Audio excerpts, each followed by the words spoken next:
మనం ఇలా రూపొందాం పరిసరాల అధ్యయనం 2వ భాగం 5వ తరగతి. ఈరోజు మనం 1వ పాఠం చరిత్ర అనగానేమి అనే పాఠాన్ని నేర్చుకోబోతున్నాము. చరిత్ర భూతకాలంలోని సంఘటనల గురించి తెలిపే శాస్త్రం. గత సంవత్సరం 4వ తరగతిలో మనం చరిత్ర, శివాజీ మహారాజు చరిత్ర మరియు అతని స్వరాజ్య స్థాపన కార్యములను అభ్యసించాము. శివాజీ మహారాజు జన్మించుటకు ముందరి లేదా పూర్వకాలం అనగా ఇప్పటికి సుమారు 400 సంవత్సరాల పూర్వం. దీనిని మనం 400 సంవత్సరాల క్రితం అనే 400 సంవత్సరాల పూర్వం అని కూడా గతించిన కాలం అనవచ్చును.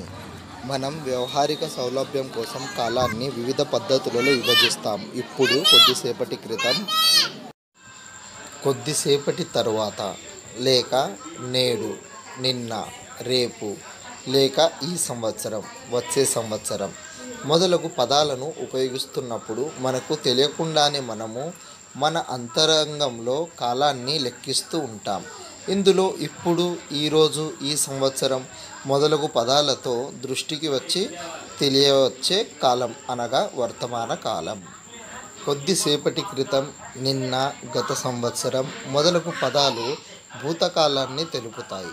కొద్దిసేపటి తరువాత, రేపు, వచ్చే సంవత్సరం మొదలగు పదాల ద్వారా భవిష్యత్ కాలం అని అర్థమవుతుంది. గడిచిపోయిన క్షణం భూతకాలం, ఇప్పుడు నడుస్తున్న క్షణం వర్తమాన కాలం, భవిష్యత్ కాలం ఇంకా రావాల్సి ఉంది.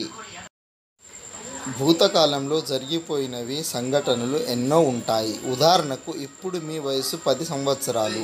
మీ జననం భూతకాలంలో 10 సంవత్సరాల పూర్వం జరిగింది అని అర్థం. అదేవిధంగా 10 సంవత్సరాల తరువాత అనగా భవిష్యత్ కాలంలో మీ వయసు 20 సంవత్సరాలు ఉంటుంది. మీరు పుట్టినప్పటి నుంచి నేటి వరకు అనగా గడిచిపోయిన కాలం మీ యొక్క లేక ఒక వ్యక్తి యొక్క జీవితంలోని భూతకాలం. భూతకాలంలో జరిగిన సంఘటనలను అర్థం చేసుకునే శాస్త్రాన్ని చరిత్ర అంటారు. ఈ చిత్రాలను మీరు గమనించండి.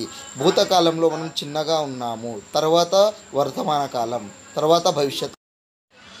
భూతకాలం పుట్టినరోజు 10 సంవత్సరాల క్రితం. ఇక్కడ వర్తమాన కాలంలో చూపించిన విధంగా నేడు మేము 10 సంవత్సరాల వయసు వారము. భవిష్యత్ కాలం మేము 10 సంవత్సరాల తర్వాత 20 సంవత్సరాల వారము అవుతాము.